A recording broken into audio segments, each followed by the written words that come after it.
What is going on, everybody? Grady here for another video, and today we're going to be taking a look at this. This is the Citizen Challenge Diver, otherwise known as the Fujitsubo, and we're just here to answer one simple question.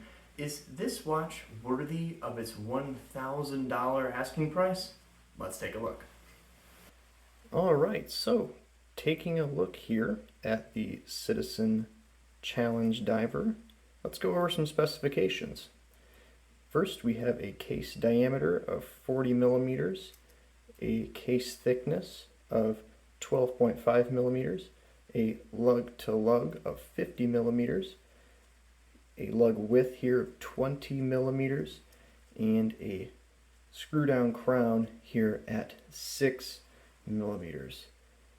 The glass, as you can see, is a sapphire, and we'll talk a little bit more about that in a moment here. You also have here applied indices, which play with the light beautifully.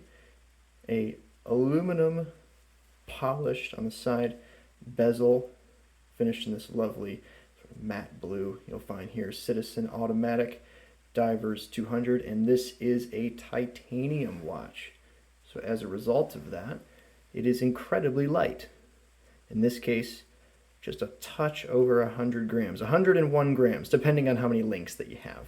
But for mine, about 95 grams, which is incredibly light.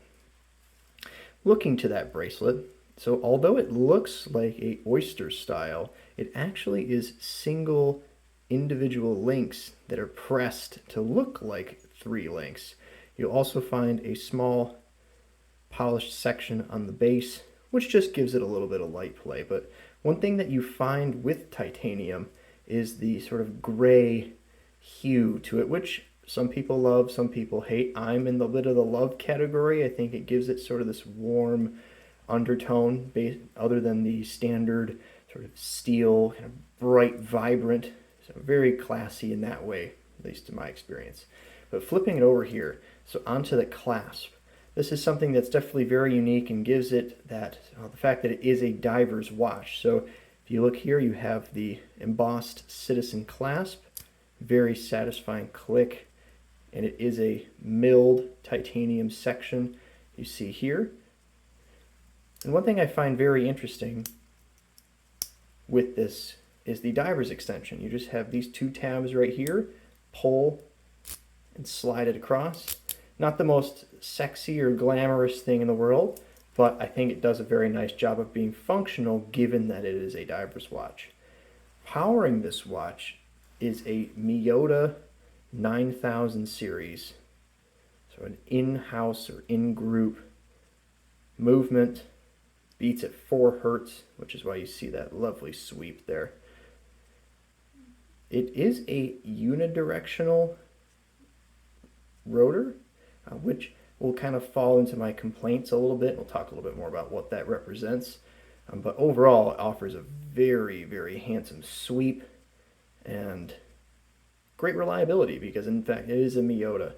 But kind of diving a little bit more into the details here, starting with the dial. Although I've kind of shown you a little bit, check out this section of the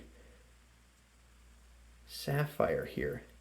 It's got a chamfered edge within the glass, which I just find absolutely stunning. The way, as you can see here, the way it distorts the light off from the studio, it is just the coolest thing. It gives it such a cool sort of vintage vibe, the way it plays with the light here against that sort of lacquer blue dial. It's very, very handsome, I would say. Looking at the bezel action, I will say it is something that there is some opportunity for. Although it's solid, like I don't really have any sort of back play or anything like that, it's very quiet. I don't know if you guys can hear that, but it is not the most satisfying click, but it is secure. I don't notice any back play, like I said, and the finish of it, the fit of it, it's not rattling in place or anything like that.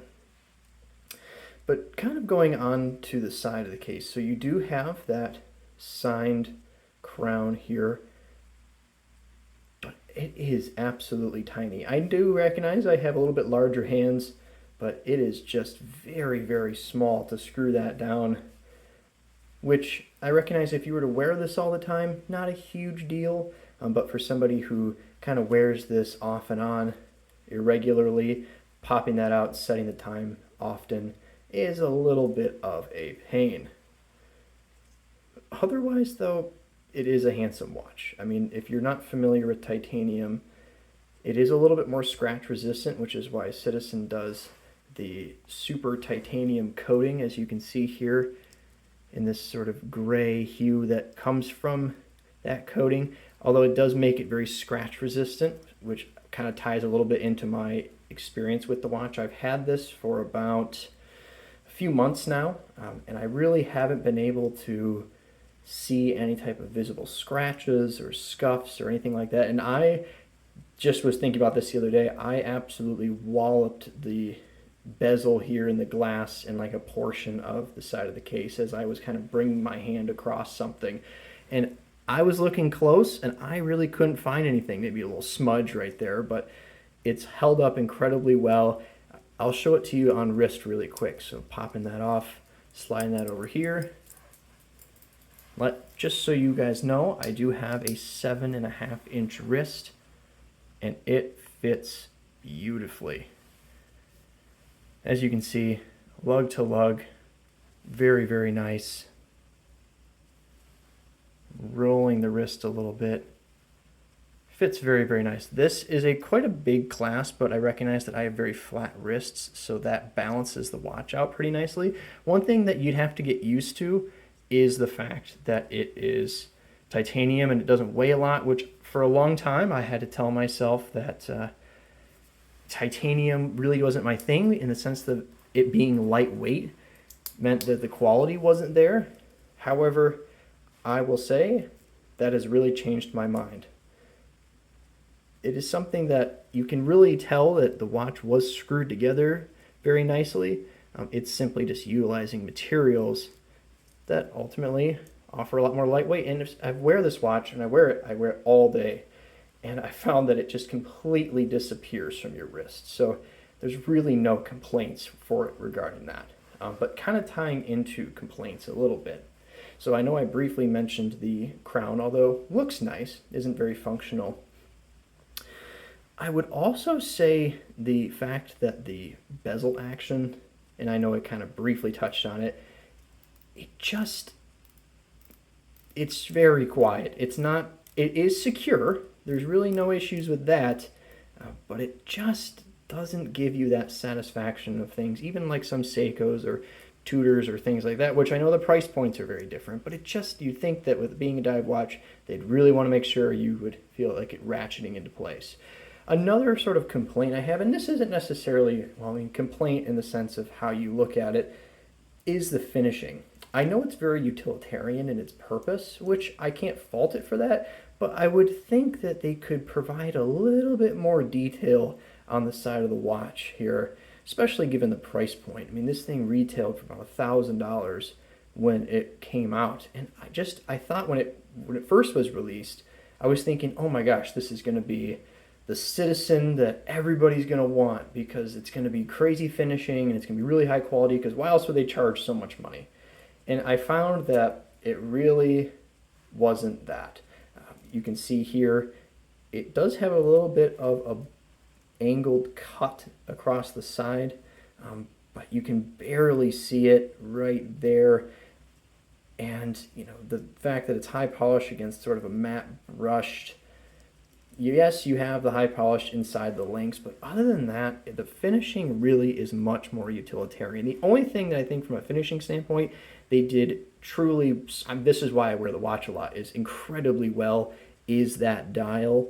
As you can see here, that is such a cool vintage look as it distorts the light with that Mercedes hand there. The applied indices, it is just remarkably cool with that beveled sapphire. I constantly find myself staring at it.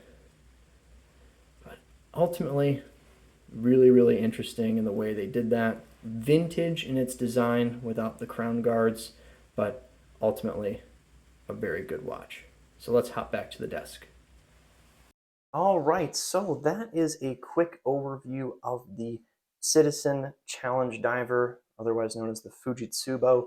And to really kind of summarize everything that I talked about, from the movement with its like unidirectional rotor that makes it feel a little uncomfortable, to the level of finishing and sort of that what they were asking for at that $1,000 price point, I can't say that I would recommend it for that. However, it is a Citizen product, so give it some time. I was able to pick this up for nearly half the price of that. And for that, I would say it's absolutely something you should consider for just a fun, utilitarian, sort of robust, but also charming in that sense with that sapphire glass that I talked about, dive watch. And so although it does have a few quirks, if you are interested in something with a little bit of history from this brand, I highly, highly recommend it. So in the meantime, I hope you have a great rest of your day and stay awesome.